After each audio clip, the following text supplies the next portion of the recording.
Welcome to Continuous Stream. Today, Part 3, Chapters 9 and 10 of Kells, the Gospel of Columba, a novel by Amy Crider. Part 3, read by Baird Brutscher.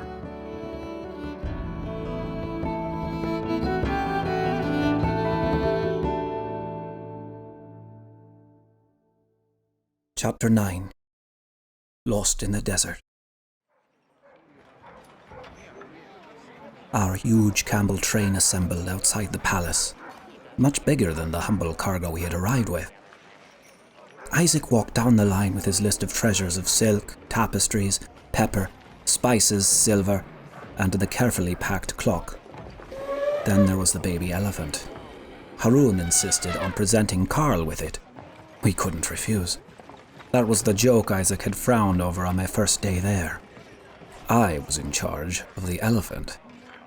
How were we to travel with this beast? Surely I was being punished. They were blowing horns to announce our farewell. A crowd had turned out to see this parade, and I wasn't even sure where our train ended and the onlookers began. Ali came out to send us off.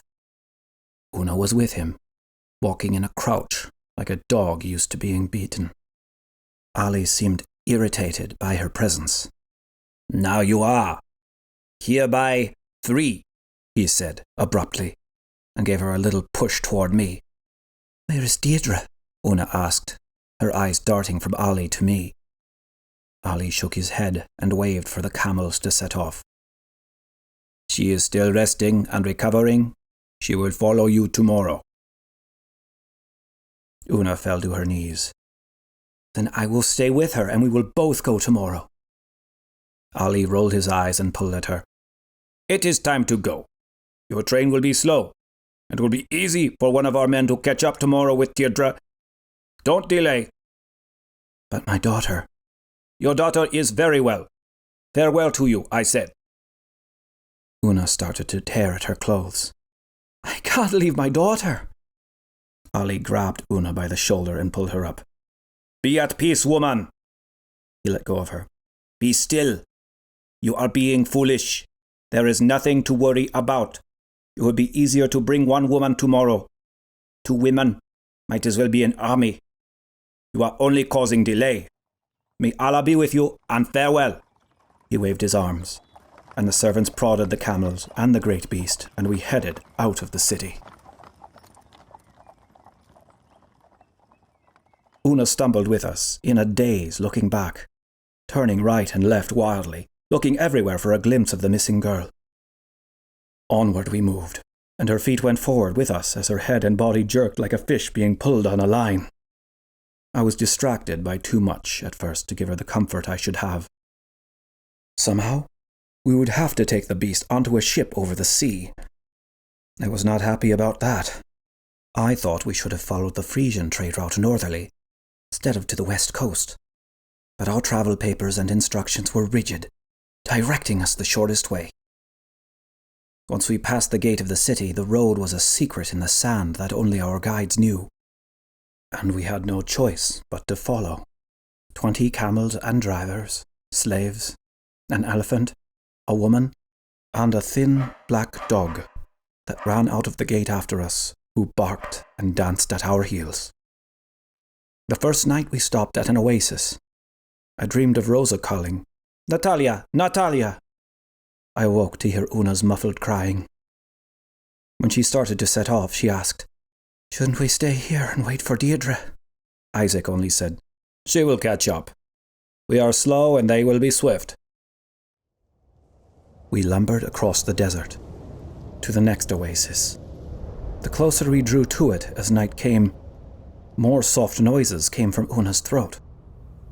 When we were settled, there was the sound of hoofbeats. Una jumped up, peering into the twilight over the purple desert. 2 men arrived on camels and handed Isaac a scroll, speaking a few words.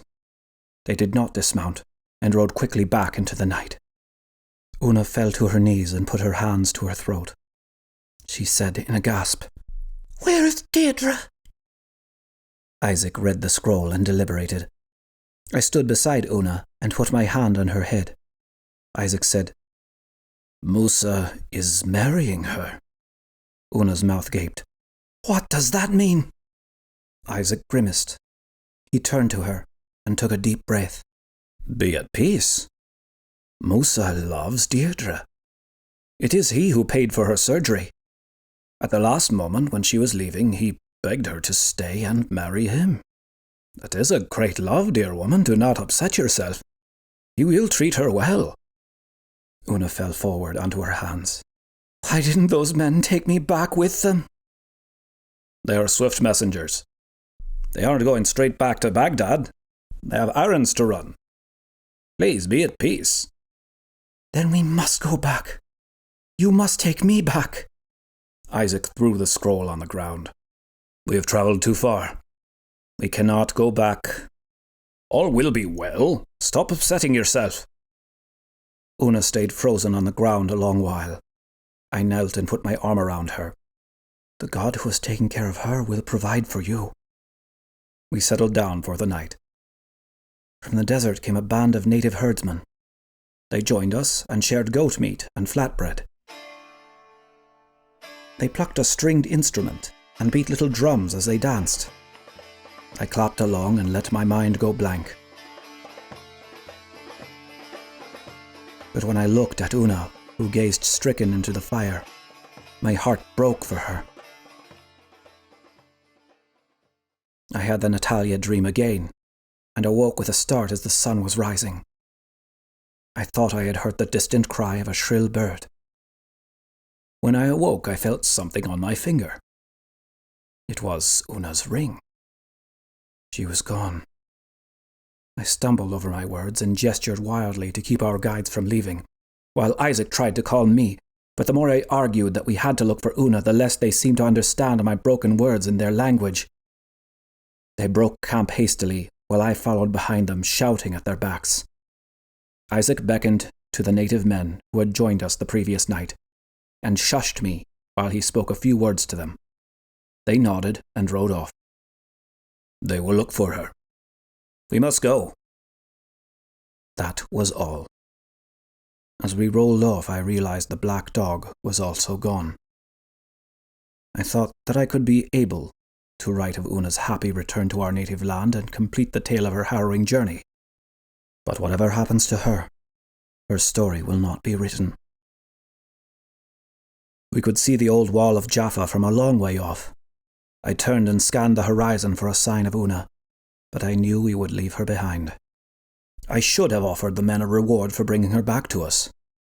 I could only pray for her. As we approached Jaffa, we passed by farms of date palms, and we stopped at one. They gave us a hero's welcome, and quickly spread the table with bread and meat and little cups of sweet date liquor. I drank too much in the hot sun and felt weary, surrounded by the lush farm with its fountain, at which the great beast drank its fill and sprayed its back from its trunk.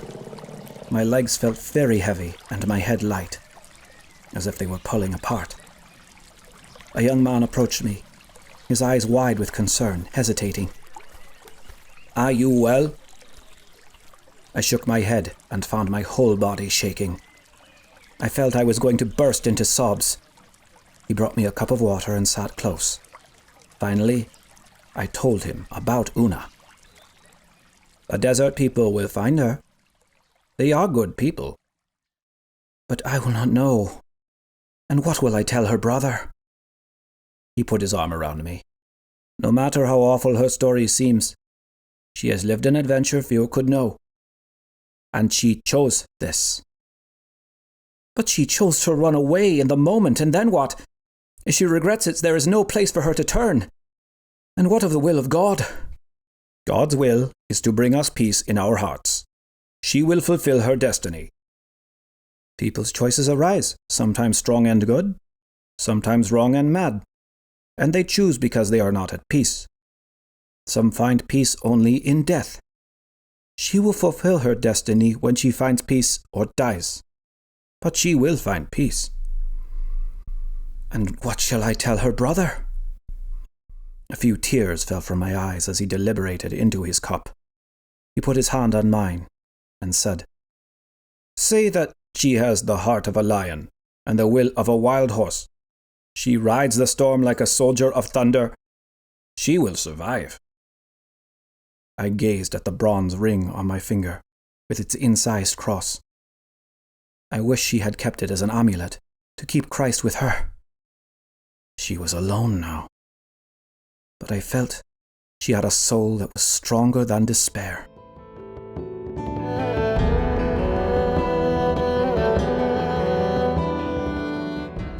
Chapter 10. Burdens.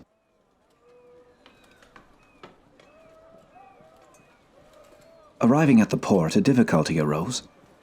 We had to get the elephant onto a ship. There was no ship in port that could hold its weight. There was much debate over what to do. We could wait for a great ship to be built, which would take many months. First word had to be sent to Harun for permission and money to do it, then lumber from Lebanon had to be obtained, etc., etc. Isaac decided we would continue around the coast of Africa to Carthage, where he knew they had great ships. I felt my shoulders slump in resigned exhaustion. Since Una had left, the elephant had become a vexation. We set our pace to the great beast that was the burden of our journey. At times it stopped for no reason and would be pushed against its leathery hide to no avail. At other times it took off at a trot, and the handlers ran shouting to keep up with it. At such times, Derek turned to me and said, "Behold, the caprice of power!" The beast required 20 gallons of water a day, and it rarely slept. So we too barely slept and kept moving day and night. Isaac spoke little to me after Una left. I think he felt some shame that we had lost her and didn't try to find her. And now that Derek was lucid and speaking to me of our Lord, Isaac kept more of a distance from both of us. So we passed through the vast desert, and I focused a strong dislike for the elephant, as if it were the cause of any delay, which at any rate it often was. I felt impatient to return, and the length of the journey was the elephant's fault. I hated its gait, its tiny twitching tail, its unpleasantly wrinkled grey skin, and its sickly smell. And it was growing. It was no longer an adorable baby, but a hulking adolescent with a voracious appetite. Derek divined my feelings. "He is worth some pity, being marched far from his garden home. His power controls us, but he too is controlled and without a choice. His only recourse is caprice, because he has no choice. Learn this lesson about the mighty." Derek was trying to address things he had overheard me discussing all along. I only dimly perceived his subtle words. At night, when we camped, for our 2 short periods of rest, I thought about the desert. It is always the desert that exile is compared with, that the white martyrdom is likened to. Our ancestors in the anchorite ideal fled to the Egyptian desert to sit on poles for years, to live in caves and sit in prayer until their arms rotted and fell off. Where is Egypt? It must have been connected to this desert we now traveled. This sun, this glaring horizon, this thirst, was their penance for us all. What did they seek in exile? Now, I have seen both the kind of cities they fled and this barren landscape they escaped to, where they sought this one thing, to forget. To forget noisy markets and bitter wives, to forget wily landlords and greedy councilmen, to forget anxious mothers and demanding fathers, to forget crops and livestock, money and books, even books, to forget everything but God. I wondered if there were any place left of real exile. The desert was well travelled and dotted with oases, Cities thrived where I never knew they existed. Everywhere men had marked territory, mapped roads, and planted their crops. The islands around Iona, too, were filling up with monks seeking isolation. The old days of living off the wilderness were over. The stars hung as big as lakes of fire in the sky. Under that sky, as we quieted down and watched the last of the glowing embers, I thought, I could not forget this sweet, sad world. And we did get to Egypt. I saw papyrus growing on the banks of the Nile. Darek told me of the anchorites, such as Simon Stylites, and here was where they had fled to. Egypt was once ruled by pharaohs, then by Rome, and now by Baghdad. Unlike the new cities of Aix or Baghdad, Alexandria is 1,000 years old. But it wasn't dirty like Rome. Its gypsum-faced buildings still gleam white, a pearl on the Mediterranean.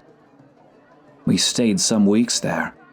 Derek and I visited holy places where the early bishops and church fathers had lived. He noted some of the swirling designs on the buildings, inspiration for designs in the Great Book that must have begun by now. It is no longer ruled by Christian Rome, I said to Derek regretfully. You are too absorbed in these questions. They are not concerned with the power struggles of the proud and mighty, who think they control everything. They control nothing. We are children of God. Simon Stylites didn't think about who believed themselves to be Lord over Egypt. He had but one Lord. There were miles to go from Egypt to Carthage. I tried to talk to Isaac about the point of view Derek was introducing to my mind. He turned to me at night as we were retiring and said, Now you are a monk, and I can't draw you out as I did. You're shut up in the monastery now. Not at all. We are still friends, I said, but he shook his head. Derek was especially pleased to go to Carthage, birthplace of St. Augustine. We found his house and stood in the very garden in which his conversion took place. We prayed together there in joyful solemnity. One afternoon we stopped to see how the elephant was doing, in a pen that had been quickly built for it adjoining an old stone wall. Something darted at our feet, and the elephant reared with a trumpet call. It was a mouse. See how the mighty must fear the small, Derek said. He knelt down and held out his hand. With a bent gait, the mouse approached him, took a slow step onto his hand, and bit him. The way the mouse lurched away, I knew something was wrong. We sat together, and soon Derek drowsed. I must rest longer, he said. I swallowed a lump in my throat. We stayed. He shivered violently, and I lay him down, with my cloak folded under his head. The others saw what had happened too, and took turns giving him sips of water. His thirst was great. He motioned for me to bend my ear to his lips. The only power is salvation, and I am prepared. There is only one thing in life: to be ready for death. You should care for nothing else. See how the small overcome the mighty. Even Harun should fear a little mouse. The fear of death consumes the powerful. There is more glory in fearing the Lord and not fearing death. Yella. Do you not know? It is death that makes us all equal. No man is Lord, for death comes to all and levels the field. He breathed heavily, and the seizures began. I tried to hold him still, and we rocked. The saliva foamed between his lips. The others began to pray, the heathen in their tongue and Isaac in his. I held him fast, and he went limp and died in my arms. I cleaned his body, and we wrapped him in his cloak and put him on the cart to take him to be buried at the nearby monastery. The monks there gave him a good burial, and chanted well, and I chanted through my tears.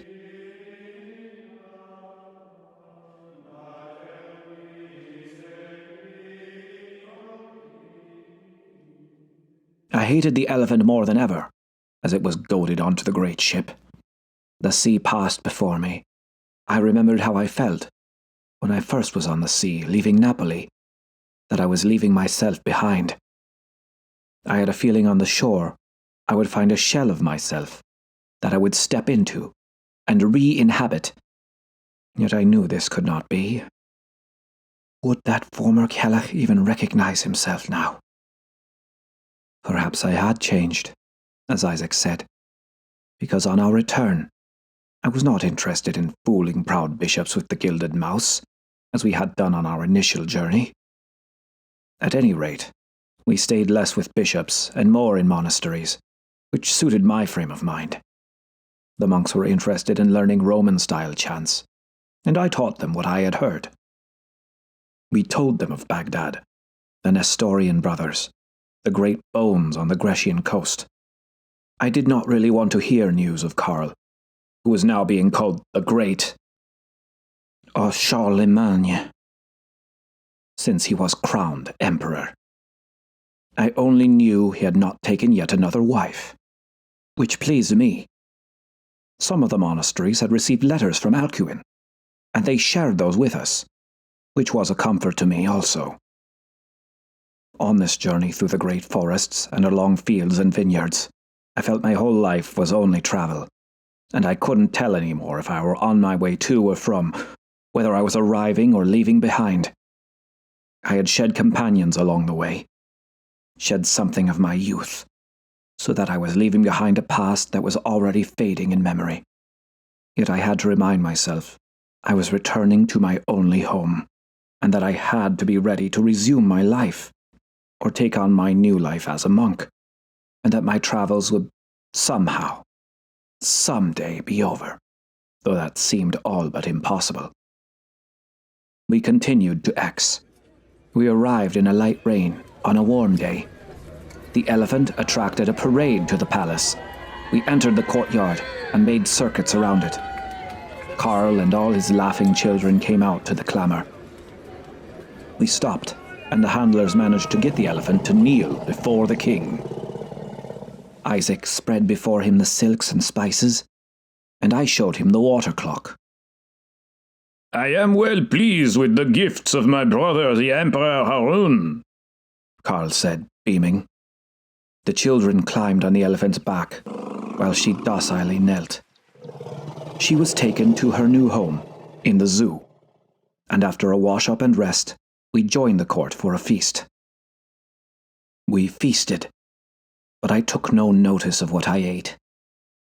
I felt the absence of Alcuin, who was still living in Tours, and my dear Liutgard.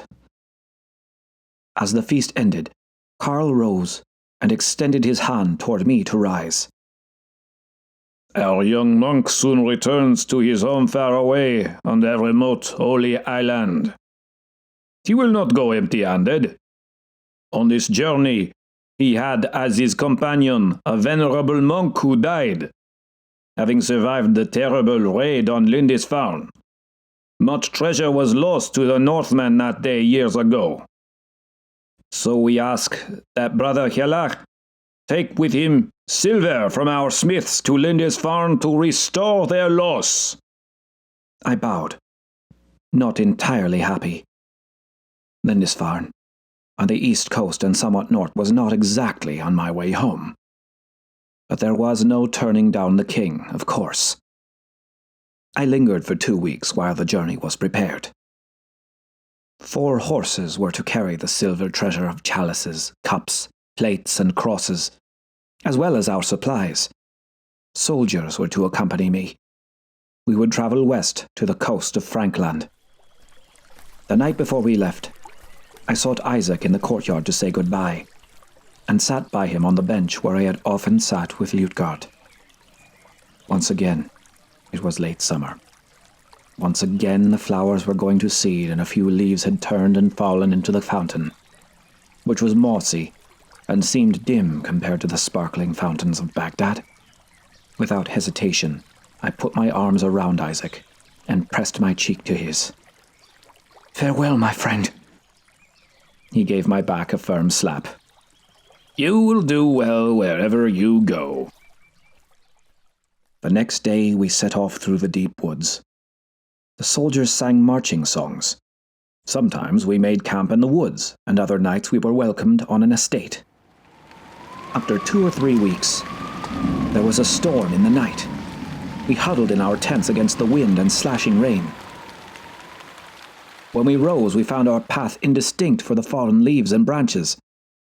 The soldiers acted confident about the way, but after we had walked the better part of the day, it was clear we were lost. The woods loomed silently all around us. We stopped, for a few moments just as silent, looking at each other. A fine mist rose, with a shiver in the air. The men began to argue about which way to go, whether to go forward or try to retrace our steps. They seemed about to come to blows when we heard a noise approaching of horses and voices. A band of men, women, and children appeared through the trees. The men, with long hair and beards, were riding, and the women and children walked alongside. They seemed to be a group of 2 or 3 families. What tribe are you? One of the men asked, as they stopped their horses. We are soldiers of the Emperor Karl, and a monk going to Britain, said our leader, a bluff duke named Antony. The other soldiers posed to reveal their weapons. The man waved his hand. We are not armed. We can take you to where the road is visible. You are well off the path. It will be night when we get there. The soldiers looked at Antony. We had no choice. I was happy to join them. We pressed on together, the children singing. The soldiers smiled at their songs. When we stopped for the night and gathered around the fire, a good road now beside us, I remembered the people of the desert who had welcomed us with music and dancing. We shared food and beer and made merry. Then we slept soundly in our tents, perhaps all the more soundly for the beer. The next morning I heard a cry and came out of my tent. The band was gone, and so were our horses. Antony swore and pulled the tents down onto the sleeping soldiers amid confusion. Fools! Shit! Get up, you bastard idiots! Oh, those bastards, I should have known. I had my suspicions. I let you decide. Look what you have done! The men scrambled out and lined up while he shouted and blamed them. Look to see what is missing! They made an account, and a thin young soldier, quivering with fear, said with hesitant optimism, They left the silver, sir. Only the horses. Nothing else is lost. Antony took a deep breath and calmed himself. All right, then. We have the silver. We'll carry it. I was not so mollified. Carrying the heavy silver and all our gear would be nearly impossible. Can't we just leave the silver? I asked. Antony shook his head, surprised. Of course we can't leave the silver. He can't carry all this, I said. We'll leave the tents and the keg of beer.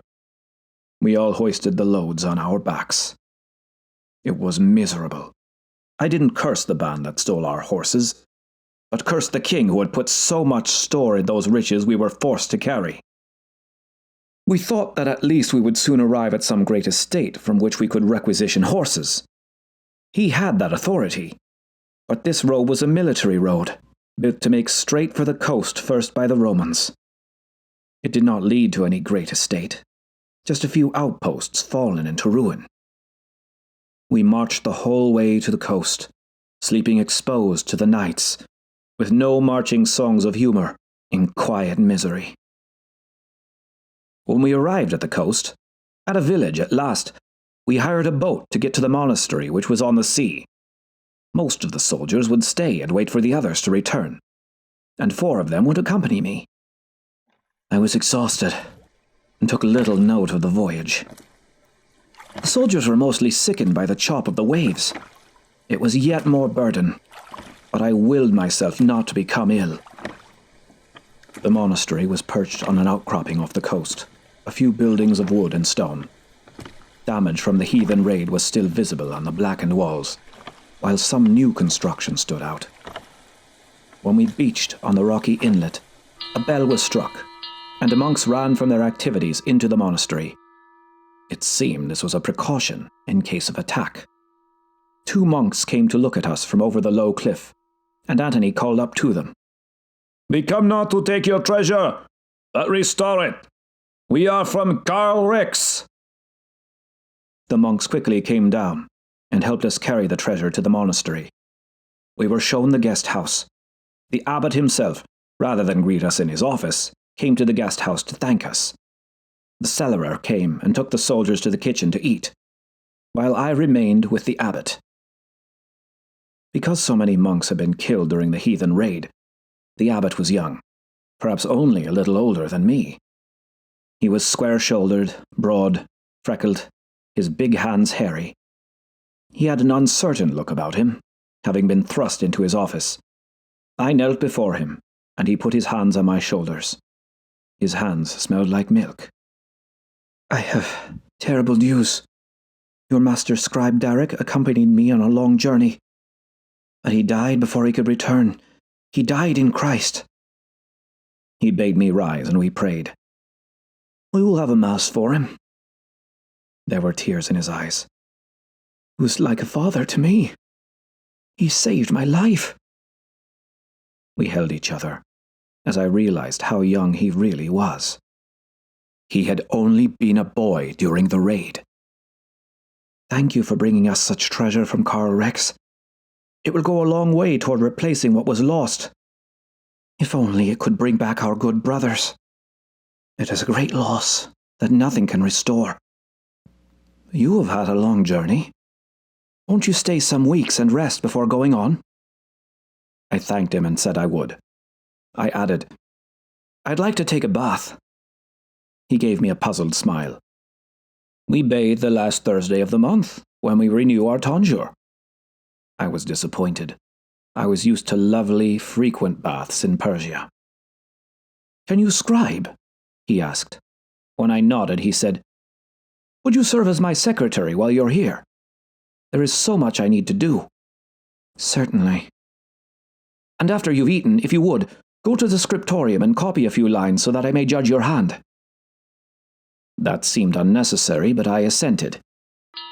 The bell was struck, and we went to the refectory for a meagre meal of whey, cheese, bread, and vegetables. After all my fine feasts, it was hard to swallow the dry bread and mushy greens.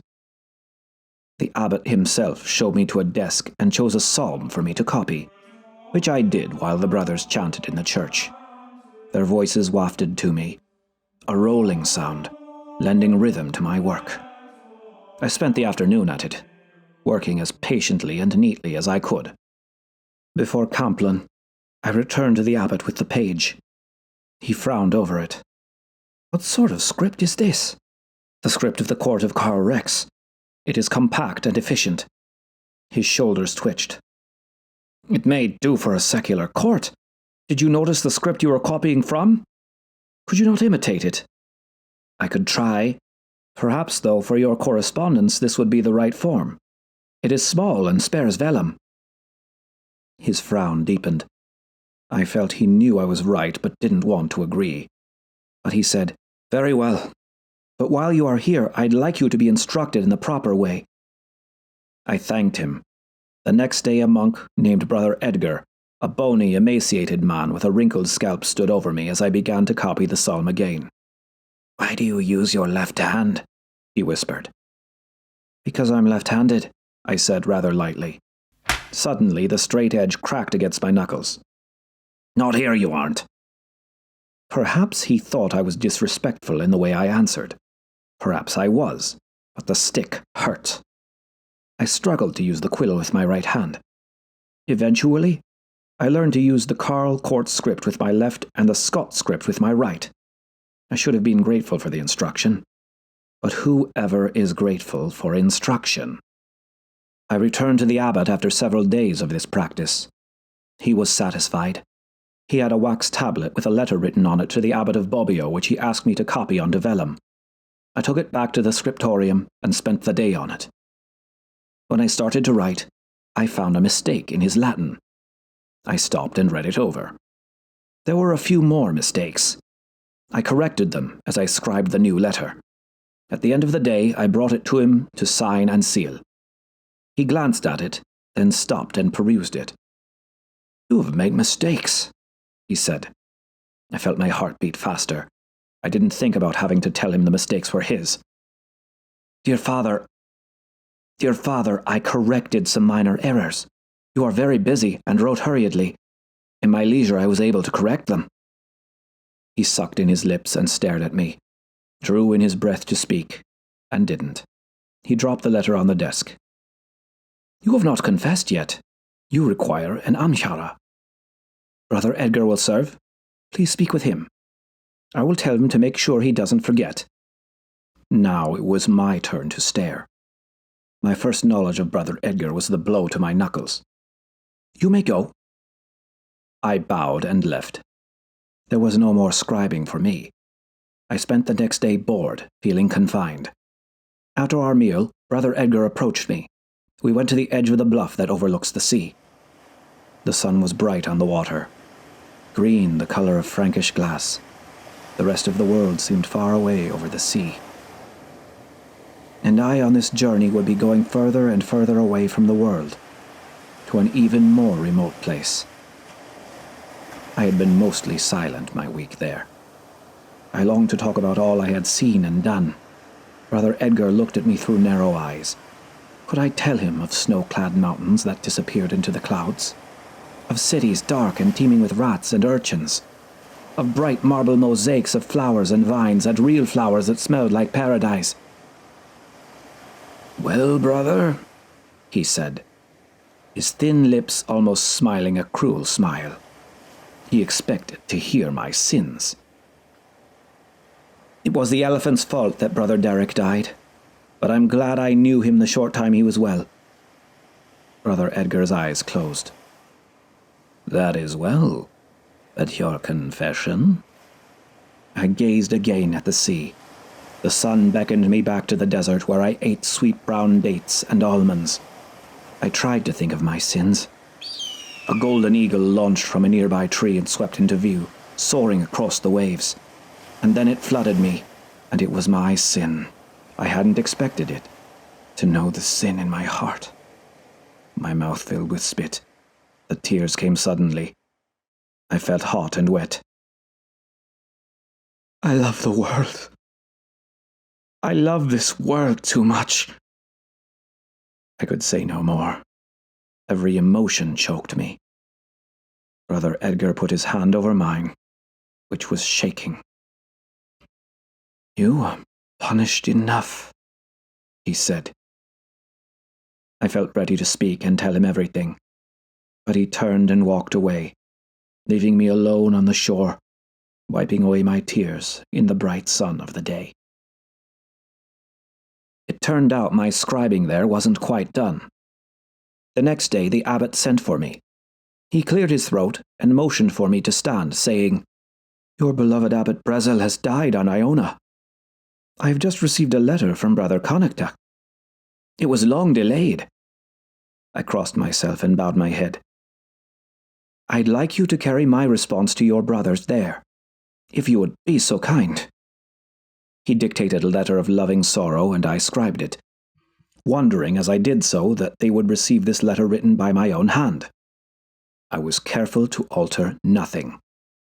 The abbot was eager for me to return to Iona with his message. I would take about 3 days to walk to the coast, stopping on the way to spend a night with the local king. Imagine my surprise when I arrived at the Strong farm to find an acquaintance of mine. The king's son was Terrain, who had been a student at Iona. I only knew him slightly, and it had been for 4 years, but we rejoiced in becoming reacquainted, and I had arrived in time for his wedding feast. The ale flowed and the meat was plentiful. Terrain had me sit right by his side, his lovely bride on the other. We sat, and he clapped me on the back ever with a joke in my ear. As the night grew late and the singing died down, I rested in the hall of the great house. Some of the guests shook noisemakers and beat drums to drown out the sound of the wedding night's consummation. The rattles and drums beat into my head. As I tried to sleep after my wearying journey, I couldn't help but think of all I was giving up. It would be fine to be a chief and live in a fine home with rugs and gold plate. After we had all feasted for another day, Terrain took me to his stable. "Isn't he fine?" he asked, slapping a beautiful black steed on the rump. I agreed it was. "They're my pride. Nothing finer than a great horse. You will ride him to the coast with some of my thanes." I tried to protest, but he wouldn't hear of it. He loved his horses, and he loved to be generous. I had never seen a man so happy. At the west coast, the thanes left me once a fishing boat had been secured, thanks to Terrain's silver, to take me to Mull. It took all day to cross the sea, and a fine rain mingled with the spray. I huddled under a blanket, rocking as the speedy boat made good time. There was a monastery where I could spend the night on Mull, a bare, hard place with dry food and watery ale, a hard bed, and thin monks chanting in a soft, pleading moan for deliverance. I thought of the feast I had just come from, and the riot of singing. The monks sang of joy, but it did not seem to be a joyful place. But the monks did their best, and 2 of them walked me to the last coast. The 2 were silent, except for chanting when the hour seemed right, and I felt lonely in their company. And then we arrived on the beach across from Iona. After 4 years, it was strange to see it lying in the water. Such a small place, so still and ageless. Only a few yards offshore to my right was the Island of Women, where by now Edith must be wed and perhaps even gone to some new place. There was no lump in my throat at the thought. It didn't seem I was meant to marry her. I had decided long ago that I am prone to fall in love with every woman I meet. And for that reason, perhaps I should never wed. Yet still, perhaps I could. And perhaps I could find a way to have land and be like Terrain with his horses and merry bride. But I was landless, lordless. I had no cattle, and no opportunity. I thought of all this in a few seconds, only repeating thoughts I had been having some while. I called over to Iona for a boat. I heard an answering call. In about half an hour, 2 monks rowed onto the beach to fetch me across, and I was home on Iona.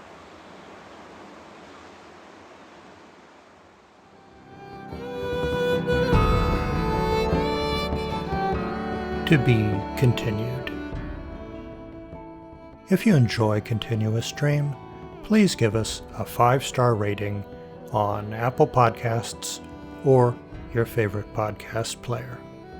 For other ways to support the show, please see the show notes or visit www.continuousstream.com. Thanks for listening.